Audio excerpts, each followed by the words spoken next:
All right, testing 1, 2, 3. Dun, dun, dun. Hey, everybody! Aloha! We're coming at you live from Maui once again. Yeah, gonna do a quick one here, not with music, but with Shakespeare, as you might have seen and read. Yeah, I won't talk about this. You can read the description to kind of describe, which kind of describes where I'm coming at with this. But just like playing the songs, this is more or less for me to rehearse what I'm trying to learn myself, but also, in this case, I'll try to explain just how Shakespeare works. It's so elusive for so many people, yet so rich at the same time. And yeah, just read the description, you'll know what I'm doing here. I'm just going to try. I'm also trying to work out some technical stuff here. We're going to see if this iPad is coming through here. Yeah, and welcome to Shakespeare's Delight. I'm going to explain a lot of what I needed to learn about Richard III in the first scene here. And hopefully it'll make some sense to you. And after we get through the slideshow, I'll actually I'll do a run through of that scene. And that one is mostly a soliloquy. There is some other characters at the end there. And usually, I don't have the whole thing memorized. I just have my part memorized. So what I'll do is I'll do my best to just sort of paraphrase what the people are saying in between my lines once they enter. And yeah, so let's see how this goes. Let's go over to the slideshow mode here. All right, welcome to the Shakespeare's Delight, Lesson 1. Dun, dun, dun. All right, this is Richard III. This is actually the most most frequently performed Shakespeare piece of all time. It is really cool. It's just that when he wrote it, there's so much history that everybody knew about that we don't really know about unless we learn about it. And so a lot of it, you kind of had to do I had to do a lot of digging and to know what a lot of these references were about. So that's what I'm here to talk about, is kind of catch y'all up to speed. I'm going to do this format for every scene that I'm in. This is Act 1, Scene 1, the very opening, which I open. And we're going to go through each scene like this with the same typical format. We're going to talk about weird Shakespeare words. And then I'll try to have one Shakespeare insult for y'all in each episode. I'm going to talk about a memory trick or two every time we do this, because one thing that I've gotten really good at, you know what, I'm going to make hold on here. I'm going to add myself in here. I'll have to move this around as we go because of the format here, but yeah, let's just, because it's good to see folks when they're talking to you rather than just these disembodied spirits. Okay, so there I am. Let's go up here, and I'll probably have to move this around from scene to scene. Okay, hi everybody, it's me. So in this lesson, you're going to learn 3 weird Shakespeare words, 1 Shakespeare insult, 1 memory trick that I've used over the course of memorizing lyrics and theater pieces for many years. What else? Okay, and I'll tell you how the story of Richard III opens. I'll give you some explanation as to the backstory of this episode in English history, which you might have heard of as the War of the Roses. Side note, if you like good TV shows, historical TV shows, look up The White Queen. It is, I think it's a BBC show. I just watched it for the second time because I'm looking for a show to watch with my mom, and she really enjoyed it. It is really well done, and it's a different take on these characters because, well, Shakespeare was actually writing this based on history as told by the Tudor folks which were the dynasty after the Plantagenets. So the way history was told during his time was not entirely flattering, to say the least, towards the Plantagenets, of whom Richard was the very last king. But anyway, so yeah, it's interesting to watch The White Queen and see how the story and the characters both converge and diverge with the way that they will be presented in Shakespeare's Richard III. Okay, but anyways, yeah, you're going to learn a little bit about that story, which is about the War of the Roses and the end of it. Okay, what else we got here? Oh yeah, and then it's just that same sort of fly on the wall view towards how I go about ironing things out. Like I said in the description, I find myself approaching these scenes in a way very similar to how when I'm properly rehearsing, how I practice my classical pieces on the piano. It's not just you dive in, do it, maybe do it again, maybe do it again. That's how I practiced piano when I was a kid, after arguing about practicing usually for longer than I would have had to practice in the first place. I would just do run through, and that's it. But no, we're going to talk about how you do a run through, you make notes on what I call the wrinkles, the things that catch you, and then you iron those out. You spend most of your time looping, sinking into the parts that trip you up, and then you do a run through at the end, and those wrinkles are still going to be there, but they're going to be somewhat ironed out. Okay, but yeah, so after all this, I will do a scene, the scene that each of these episodes is oriented around, but well, that'll be at the end. Let's go. Okay, so let's move me over here. Okay, there's two questions to consider when you are reading Shakespeare. The first is, what does it mean?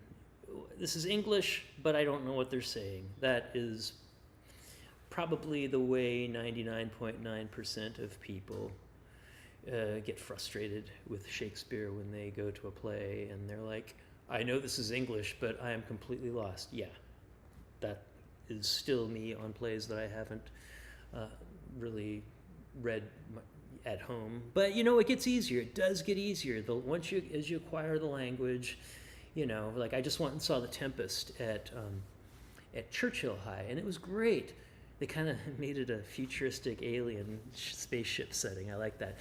And I tried to read a little bit of it before I went, and I just didn't have time to get through the whole thing. So I was primed somewhat, but it's just, I wasn't as lost as I would have been 3 years ago before this deep dive that I've taken myself. Okay, so what does it mean? I have little animations. But how does it taste? I know that's kind of weird, but you'll see what I mean. I haven't done this I haven't done the slideshow. I haven't even seen the slideshow for very long. Okay, so where can I go backwards here? Yeah, okay. I need to have one of those little split screens where I know what the next slide is. But hey, we're just kind of rebooting this in real time here. So what does it mean and how does it taste? I'll explain what I mean by that in a second here. Okay, so first of all, what does it mean? You go to the classic Romeo and Juliet and you hear, Romeo, Romeo, wherefore art thou, Romeo? And you think to yourself, wherefore? Well, it's got the word where in that, so it must just be a fancy way of saying, where are you, Romeo? Okay, but guess what? That's not what wherefore means. Wherefore actually means why. Juliet's not saying, where are you, Romeo? She's saying, why are you, Romeo? Right? Why? And then, of course, there's the art thou. There's the deprecated second person singular that we don't use unless we're like, I don't know, Amish? Do Amish people say that? Or, I don't know. It's old type of English. Now we just use the second person plural for singular and plural, which is you. Where are you? Or why are you? No, it's wherefore art thou. Means the same thing. It's Elizabethan English, and it just thou, like I said, it's singular. There's just if there's just one person, you'd say thou. And this, you know, if there's more than one person, then we use the plural, the second person. But it's also, it's kind of like in French where if you know the person, if you're being familiar, if it's your kid, if it's your dog, you say tu. But if it's someone you're being polite to, you use the same word vous. If there's, as you would if there were more than one people. I don't know why that's polite, treating people like they're more than one person, but that's the way it used to be in English too. One person, thou, two people or more, you, but one person who you're being polite to, you say you as well.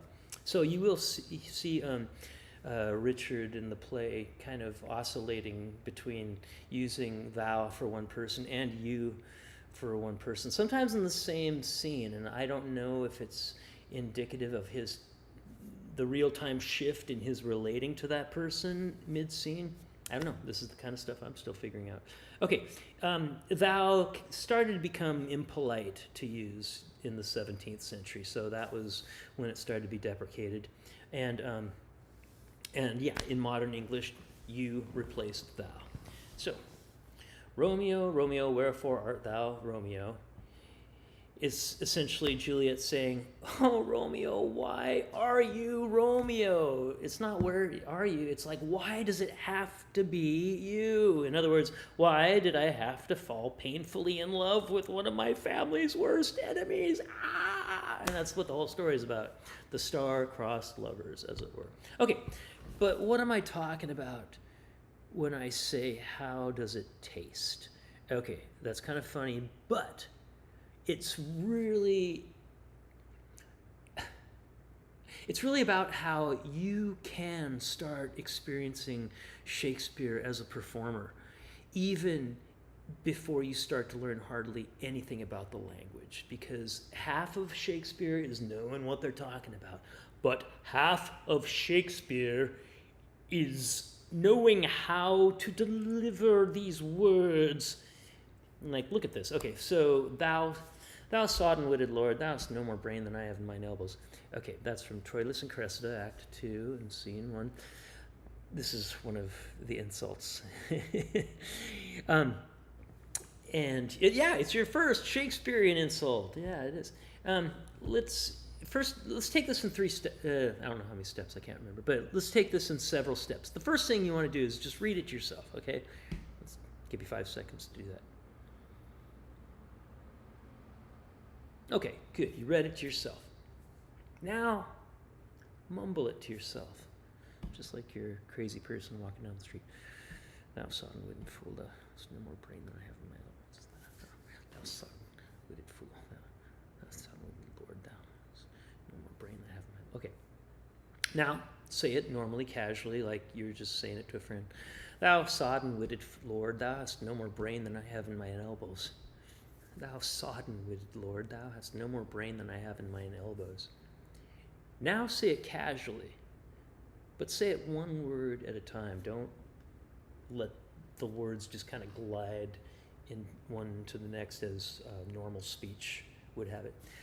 Thou sodden-witted lord, thou hast no more brain than I have in mine elbows. Let's do it again. Thou sodden-witted lord, thou hast no more brain than I have in mine elbows. A little side note to myself, it shouldn't be then, even though we say it kind of the same then and then. It sounds than. Emphasize your vowels more than you would when you're doing this. Okay, but step 5, I call it chewing your words. Exaggerate these consonants and the beginnings of them and the endings of them. It's hard to overdo this when you're on stage. It feels maybe a little bit weird, but it's one of those things, if you practice it, if you exaggerate it when you practice it, then you'll just naturally do it that much more when it comes time to stand and deliver. So, and it's weird, even people that don't understand Shakespeare will understand it a lot more if you do. Chew your words, thou sodden-witted lord. Thou hast no more brain than I have in mine elbows. One little note, helping words like hast and doth, that's the one exception to this. You don't have to say doth. Those ones, you might not, that's going to be in another lesson that I didn't have in this one, but I will mention that you might not need to chew the word like hast and doth. I'll do it here just to get, like I said, exaggerate it more than you would in a performance. And then in the performance, you will just naturally be used to chewing your words like this. Thou sodden-witted lord, thou hast no more brain than I have in mine elbows. Thou sodden-witted lord, thou hast no more brain than I have in mine elbows. And that's what I mean by how does it taste? You really get these consonants and these vowels all chewy, gooey in your mouth, and then it's kind of fun. You start to realize how much variety, what a spectrum you have as to the timing and the pitch and just the delivery of every single one of these lines. It's almost an infinite palette just for every one of them. And yeah, it gets kind of fun. And like I said, it will help people understand what you're talking about. It's amazing. Okay, let's move on. Okay, let's go to memory tricks. Okay, one of my memory tricks that I use is what I call first letters. If I have a couple lines in a row, like I actually do this with poems, I do this with lyrics, I do this mostly with theater. If I've got a speech with 8 lines in it, I'll look at the first letter of each line as a prompt and then kind of make a little mnemonic out of all those first letters, like this. Okay, here's one of my lines from Act 4, Scene 4. This is me talking to Queen Elizabeth, the former Queen Elizabeth, wondering if she's got any advice on how I can hit on her daughter. This play gets pretty weird at some points. I will warn you. So, but I'm not going to go there right now.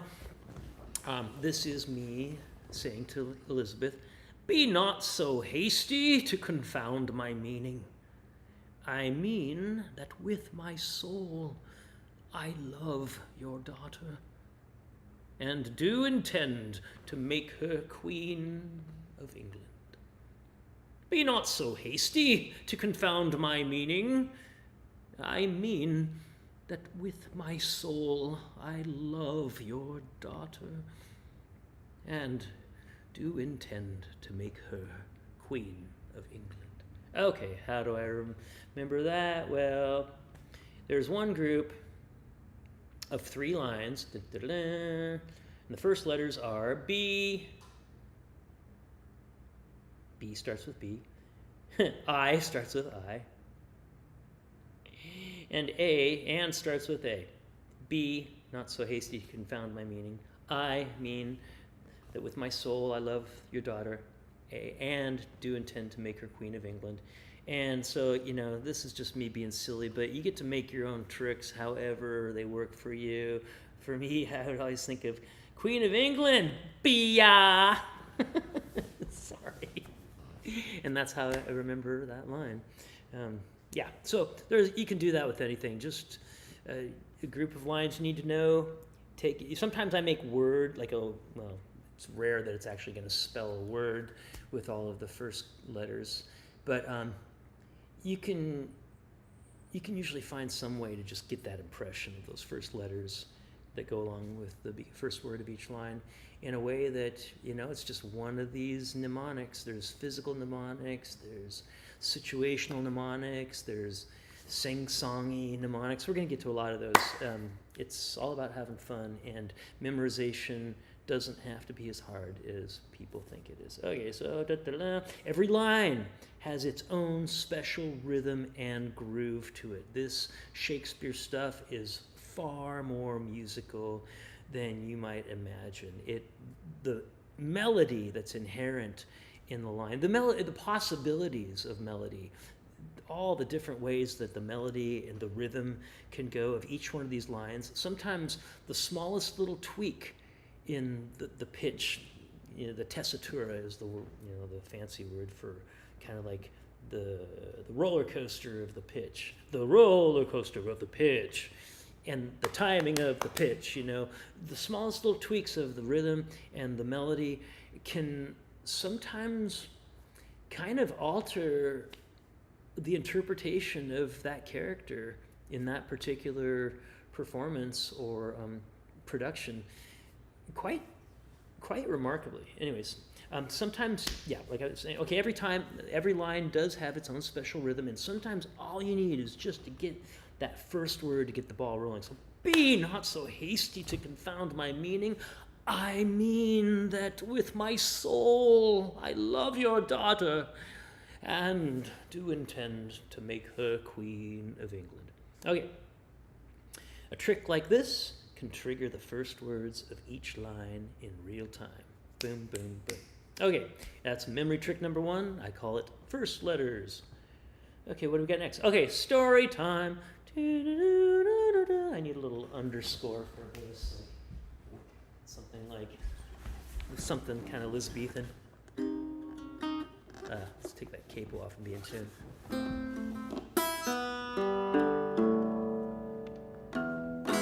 Should have tuned this up earlier. Okay, enough of that. Okay, so my paraphrasing title of the opening is "Everyone's having a grand old time, but me." Poor Richard. Okay. So, like I said, this is set in the War of the Roses, which was in the late 15th century, the 1400s, as it were. You had these, like I said, the Plantagenets were the dynasty for several centuries, I believe, up to this point. But they had split into two houses, two families, the Lancasters and the Yorks. And we call it the War of the Roses because the Lancasters were associated with the red rose, and the York were associated with the white rose. How much of that was how they thought of themselves, and how much of that was future historians casting that metaphor upon them remains to be seen. But yeah, in this story, Lancasters are red roses, York folks are white roses. Okay, so and they're fighting over the Plantagenet monarchy.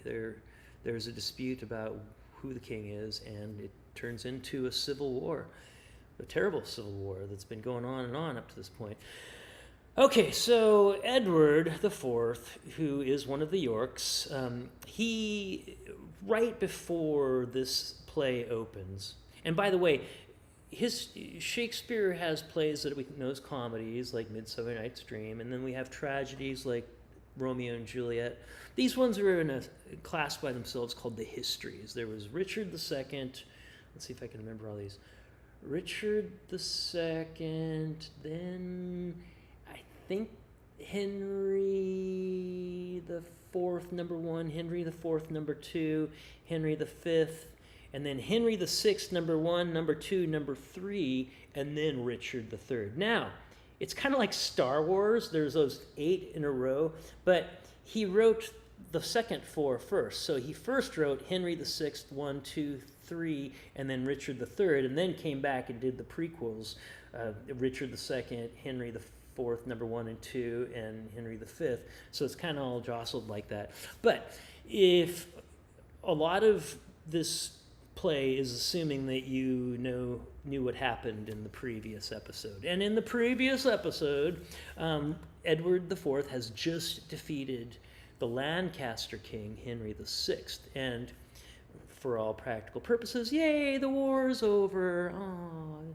And it's a time of peace, a piping time of peace. Everybody's partying and frolicking and having fun and just, having some fun in the ways that Richard can't have quite the same fun that everybody else is having. He is essentially a preemie. He was born too early, and he's got some physical defects. And so now again, this is how I think that's somewhat historical, but again, a lot of this stuff is a little bit not historical in this play. Especially, I don't think Richard was really the jerk that he is in this play. That, like I said, was the way he was portrayed at the time through the history as told by the victors subsequent to the Plantagenets being overthrown. But in the context of this play, yeah, Richard, he's got a humpback, and he's got kind of like a hand that's kind of like just kind of shriveled up, deformed, just not quite fully formed. And yeah, that's kind of the first thing you need to know about him, because he's got a bit of a chip on his shoulder about it, as you will hear in the first opening monologue. Okay, and since he can't have fun like all the rest, he plots with lies and rumors to get all the nobles to be suspicious of each other in his grand plot to become the king. Another show that I watched with my mom a few months ago was the actual movie Gaslight. It was, I didn't realize this until we rented it, but it's exactly as old as my mom. It was from 1944, which was the year she and Dad were born. And it was a good movie. I would highly recommend watching Gaslight, and you'll understand exactly why they associate that word with that whole practice of messing with people's heads, especially messing with people's heads by messing with other people's heads to get them messing with each other's heads without even knowing it. Sorry, here, I should move this over here. That's what Richard, I feel like, at least in Western, somewhat modern literature, he is kind of the classic first gaslighter. And if you learn this play, I think you'll know what I mean. Okay, so he uses rumors. He's kind of a new age gaslighter too. He uses these prophecy rumors that he puts out there right before the play gets going, and to trick his brother Edward the Fourth, who's just become king, to think that their third brother George, who we also call Clarence, as I'll explain, he makes Edward think that Clarence is gonna kill him by this, just by this false prophecy that I kind of get out there in the public parlance or whatever. Richard finds a fortune teller to he probably used some sleight of hand to pull the letter from the kids' alphabet box. They had these little tiles with what do they call them? The pluck row? There's a word that they use. I have to look that up. The cross row, I think is what it is. But, a little thing with little tiles with letters to help kids learn their letters. And, the fortune teller pulls out a G. And whoever he pulls, that's who the murderer is. I don't know if the fortune teller pulls it or he somehow gets it that Edward pulls it. I don't know. But G is the one that's pulled, and George is the third brother, and so, oh my God, it's going to be George, it's going to kill me, Edward thinks. Okay, after his opening speech, Richard, I see George / Clarence being taken up to the tower because, I was successful in getting Edward to be so paranoid that that he has Clarence locked up. And so I see Clarence walking by, and I'm like, oh, I'm going to help you. I can't believe this. Oh, that our brother would do this. Classic. Okay, so the son of York. You're going to hear me in this opening speech say the son of York who just brought peace and became king. It's a pun because I'm talking about the summer and the sun shining up in the sky with this son of York, Edward. Edward, Richard, and Clarence, they're all sons of York, who was killed, I think, in the play previously by the Lancasters. Okay, lower is a word you'll hear. It means lower. It's a verb. It rhymes with hour, lower. Arms, you'll hear, like arms hung up for monuments, our weapons, our swords that we can put up on the wall again because we don't need them because it's peacetime now. Alarums, our stern alarums. I have it down here as alarms. I think alarms, I've also heard it defined as battles. So warfare, one way or the other. Barbed steeds, or horses all in their armor as they're going into battle. What else am I going to say? Halt. You'll hear dogs bark when I halt by them. I've got a limp. Not only do I have a kind of a deformed arm and a hunchback, but I also limp. So it's like, so disgraceful that the dogs bark at me. Okay, looking glass. You might know what that one means. That's a mirror. Descant is a old way of saying sing. Descant on, sing about. Mewed up. Clarence is mewed up. Put in prison. I like that one. Mewed up. That's a good one you can chew. Mewed up. Okay, and capers. Dun, dun, dun. It's like Lords of Leaping. Capers, dancing. Okay, this was one of the most confusing things when I first started reading this, is the names. So check this out. So, first of all, people are referred to by their real name and by their duke title or their earl title. So George is his name. The three brothers, there's Richard, there's Edward, and there's George, but you almost more often hear George referred to as Clarence because he's the Duke of Clarence, and that's just a common thing. You just refer to them by their title name as much as, or even more than their real name. Okay, so Clarence is George. He's called by the name of his dukedom, Clarence. Okay, I'm Richard. I'm called Gloucester. Notice it looks like Gloucester, but or some people say Gloucester, but it's Gloucester, and I am the Duke of Gloucester, so you'll hear people refer to me as Gloucester as much as Richard. Okay. There's others called by their dukedom names: York, Rivers, Derby, Buckingham. Now there's two Henrys.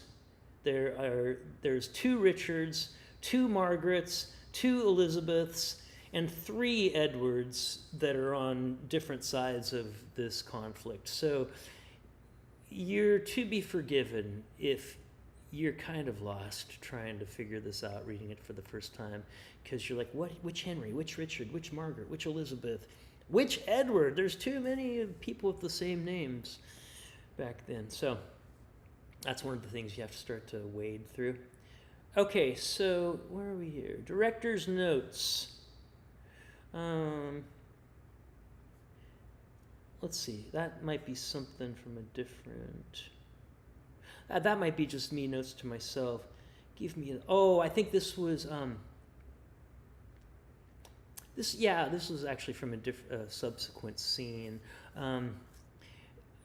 This is from scene 4, previews of Act 4, scene 2. Act 4, scene 2. It's actually the first scene where I am king. And, like I said, it's like musical interpretation. You've got rhythm inherent in these lines, but then you've got the overall arc that can really steer the direction of the character and the interpretation. And there is a crescendo that I feel like I want to have from when I'm sweetly saying to Buckingham, "Give me thy hand," after Buckingham's helped me become king. And then that's gradually building to where I'm kind of pissed off. Oh, bitter consequence! That Edward still should live, true, noble prince. Okay, so I guess I didn't remember I'd put that slide in there, but hey, it's like a crescendo mark that I'm giving my note to myself as, that I use musical metaphors and descriptions, obviously, because I'm primarily a musician, but it's really kind of cool how musical theater is in general, not just Shakespeare, but once you learn about how timing and delivery and the melody of how you can say your lines and just how many choices you really have in every single line. People who think that acting is easy should really try it sometimes. You see these actors on the movies, and they have their lines, they're saying their lines, and you just figured, well, that's their lines, and they're reading their lines. You don't realize how much choice, and in that, how much opportunity you have to create the character, even though the part's already been written for you. Okay, enough of that. Let's move on. So this is the final section of the format that I call the ironing board. Dun, dun, dun, dun. And let's just use the same screen here. By the way, I'm using OBS, in case you were wondering. This is a great program that it's free, it's open source. If you're interested in live streaming anything really, it's kind of cool because it is free. It's pretty solid, and it's actually not that hard to learn compared to like Photoshop and Ableton and stuff that you could spend 10 years on and barely scratch the surface. I think in 2 sessions I've been able to, 1 or 2 sessions I've been able to bring my students up to speed with probably 80% of what you need to effectively use OBS. And yeah, you're limited only by, I don't know, how many cameras you have and how many cameras your computer can process at once. Okay, so let's see. I'm going to change my orientation here so I can stand up here in Maui. I can't believe I'm in Maui, but all right. So this is the opening scene to Richard III, Act 1, Scene 1. Starts out with just Richard, and towards the end, Clarence will be led through by a guard, and then later Hastings, the Chamberlain, will be coming from the tower, having just been released. I don't have their parts memorized, so I will just do my best to paraphrase what they say to me. I'm going to turn this up a little bit here. Okay. To it. Richard III. Now is the winter of our discontent made glorious summer. Let's try that again.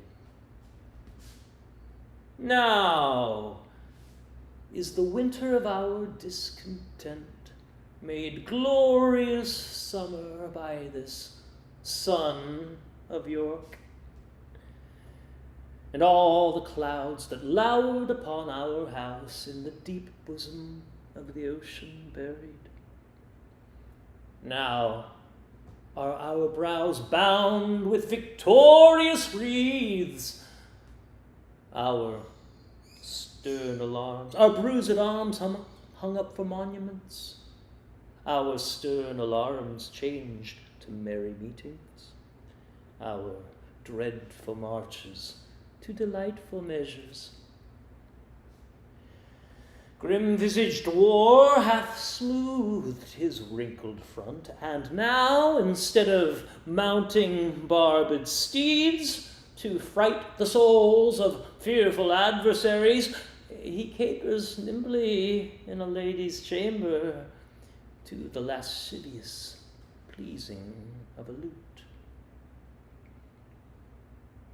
But I, that am not shaped for sportive tricks, nor made to court an amorous looking glass, I, that am rudely stamped, and want love's majesty to strut before a wanton ambling nymph, I, that am curtailed of this fair proportion, cheated of feature by dissembling nature, deformed, unfinished, sent before my time into this breathing world, scarce half made up, and that so lamely and unfashionable that dogs bark at me as I halt by them. Why, I, in this weak, piping time of peace, have no delight to pass away the time, unless to see my shadow in the sun and descant on mine own deformity.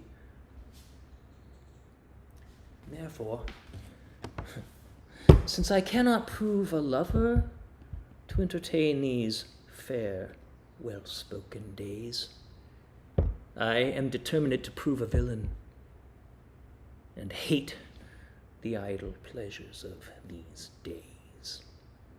Plots have I laid, inductions dangerous, by drunken prophecies, libels, and dreams, to set my brother and the king in deadly hate, the one against the other. And if King Edward be as true and just as I am subtle, false, and treacherous, this day shall Clarence closely be mewed up about a prophecy which says that G of Edward's heirs the murderer shall be. Dive thoughts down to my soul. Here Clarence comes. Brother, good day. What means this armed guard that waits upon your grace? Oh, the king, and blah, blah, blah, blah. He's sending me to the tower for my own protection. Upon what cause? Because my name is George. Alack, my lord, that fault is none of yours. He should, for that, commit your godfathers. Oh, belike his majesty hath some intent that you should be new christened in the tower. But what's the matter, Clarence? May I know? Well, you see, there's prophecy that whatever letter you draw, that's who the murderer should be, and he drew a G, and so my name begins with G, so he thinks that I'm the murderer. It's me. Why, this it is. When men are ruled by women, 'tis not the king that sends you to the tower, my Lady Grey, his wife, Clarence. 'Tis she that tempers him to this extremity. Was it not she, and that good man of worship, Anthony Woodville, her brother there, that made him send Lord Hastings to the tower, from whence this present day he is delivered? We are not safe, Clarence, we are not safe. I think the only person that's safe is Mr. Shore. She gets to go back and forth. Humbly complaining to her deity got my Lord Chamberlain his liberty. I'll tell you what, I think it is our way, if we will keep in favor with the king, to be her men and wear her livery. The jealous o'erworn widow and herself, since that our brother dubbed them gentlewomen, are mighty gossips in our monarchy. And then Brackenbury says, "Oh, the king has told me that you guys are not, nobody is allowed to have any private conversation with your brother whatsoever." "Even so, and please your worship, Brackenbury, you may partake of anything we say. We say, the king is wise and virtuous, and his noble queen, well struck in years, fair and not jealous. We say that Shore's wife hath a pretty foot, a cherry lip, a bonny eye, a passing pleasing tongue, and that the queen's kindred are made gentle folks. How say you, sir? Can you deny all this?"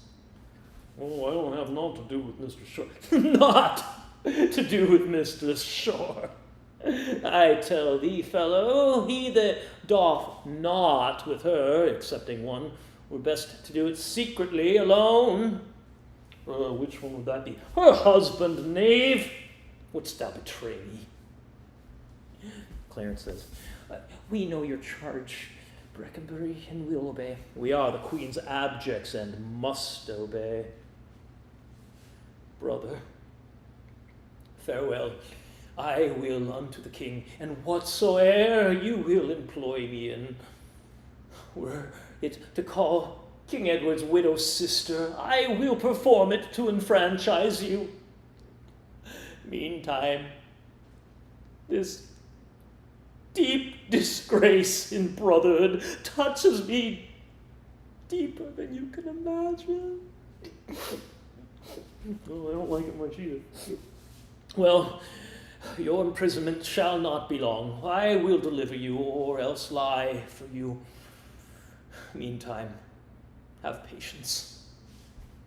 "Perforce, I must." Clarence walks off, and I say, "Go, tread the path that thou shalt ne'er return." Simple, plain Clarence, I do love thee so that I will shortly send thy soul to heaven, if heaven will take the present at our hands. Oh, but who comes here? The new delivered Hastings. Oh, good morning. As much unto my good Lord Chamberlain. Well, are you welcome to this open air? How hath your lordship brooked imprisonment? "Well, as all prisoners must, with patience, but I'm going to get back at those people that put me in there." No doubt, and so shall Clarence too, for they that were your enemies are his, and have prevailed as much on him as you. What news abroad? "Oh, the king's physicians fear mightily for him. He's not doing too good. I think he's not going to be able to pull through." Now, by St. John, that news is bad indeed. Oh, he hath kept an evil diet long, and overmuch consumed his royal person. 'Tis very grievous to be thought upon. Where is he? In his bed? Yes, I'm going to go there now. You come with me? Go you before, and I will follow you.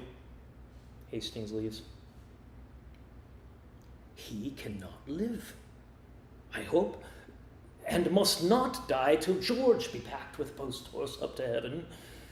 I'll in to urge his hatred more to Clarence, with lies well steeled, with weighty arguments, and if I fail not in my deep intent, Clarence hath not another day to live, which done, God take King Edward to his mercy, and leave the world for me to bustle in.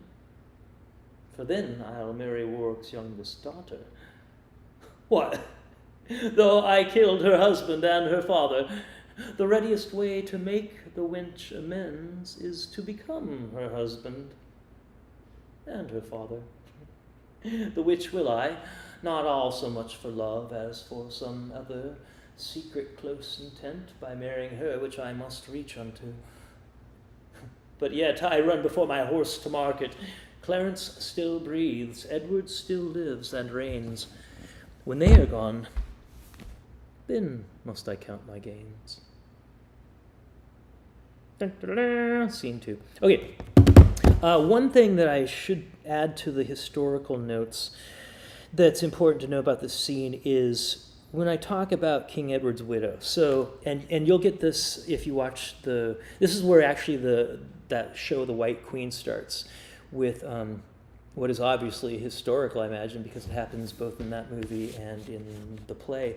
But after Edward wins, he falls in love with Elizabeth, who was married to Grey, one of the Lancasters. So she was married to Grey. That's when I talk about my Lady Grey. I'm kind of being really cynical and kind of a mocking tone by calling the woman who's now Queen Elizabeth, I call her my Lady Grey, just to remind that my brother Edward has married the widow of one of our enemies that we killed. So that's like this tension that is set at the very beginning of the film, or the film, the film and the play. The fact that all of a sudden now the court is filled with not only the widow of one of our enemies, but her whole family. Now her sons and her brother that I talk about in that scene. So there's a lot of tension in the court at this point because of Edward's choice to marry her and suddenly have, well, the folks that were their enemies are now in the palace and in the court. Okay, so I was going to do that again just to see how... Well, yeah, let's do it once more. Because my battery's running low. I might run out here. Let's see how much time. I got 4%. I'm going to just, it's kind of hard to do this. Usually you got the whole stage to work with. Here I got this little screen. And let's see if I can raise the screen a little bit here.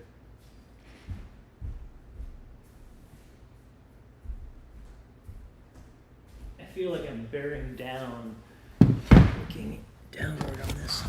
See if I can do this without messing up the iPad. And yeah, like I said, this is just all for my own edification and yours. Okay, so let's try it again. Now is the winter of our discontent made glorious summer by this sun of York, and all the clouds that lowered upon our house in the deep bosom of the ocean buried. Now are our brows bound with victorious wreaths, our bruised arms hung up for monuments, our stern alarums changed to merry meetings, our dreadful marches to delightful measures. Grim-visaged war hath smoothed his wrinkled front, and now, instead of mounting barbed steeds to fright the souls of fearful adversaries, he capers nimbly in a lady's chamber to the lascivious pleasing of a lute. But I am not shaped for sportive tricks, nor made to court an amorous looking glass. I, that am rudely stamped, and want love's majesty to strut before a wanton ambling nymph. I, that am curtailed of this fair proportion, cheated of feature by dissembling nature, deformed, unfinished, sent before my time into this breathing world, scarce half made up, and that so lamely and unfashionable that dogs bark at me as I halt by them. Why, I, in this weak piping time of peace, have no delight to pass away the time unless to see my shadow in the sun and descant on mine own deformity. Therefore, since I am, brain fart, descant on mine own deformity.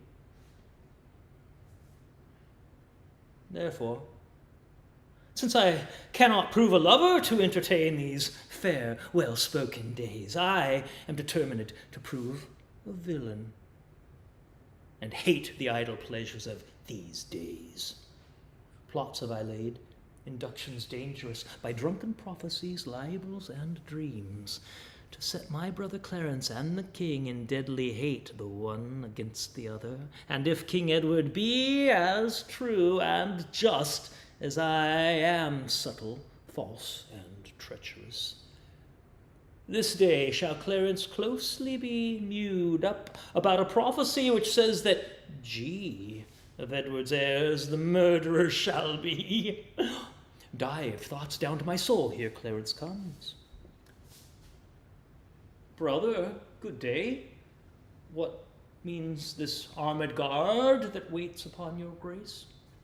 Oh, the king tendering my safety, sending me to the tower to... Upon what cause? Because my name is George. Alack, my lord, that fault is none of yours. He should for that commit your godfathers. Oh, belike his majesty hath some intent that you should be new christened in the tower. But what's the matter, Clarence, may I know? Oh, they picked a G, and whoever picks the murderer shall be, and because my name begins with G, he thinks the murderer is me. Why, this it is when men are ruled by women. 'Tis not the king that sends you to the tower, my Lady Grey, his wife, Clarence. 'Tis she that tempers him to this extremity. Was it not she, and that good man of worship, Antony Woodville, her brother there, that made him send Lord Hastings to the tower, from whence this present day he is delivered? We are not safe, Clarence. We are not safe. No. Well, any one person's